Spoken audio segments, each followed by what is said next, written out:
O tipo de mulher que você escolhe vai definir o tipo de homem que você será. Se você escolher uma mulher submissa, você tem que entender que ela vai depender de você.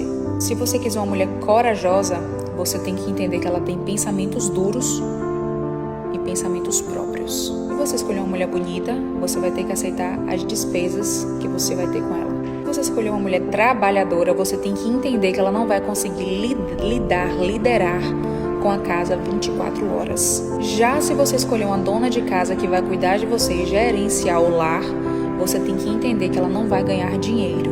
Mas se você quiser todas essas que foi citadas, você tem que ser tão grande, mas tão grande quanto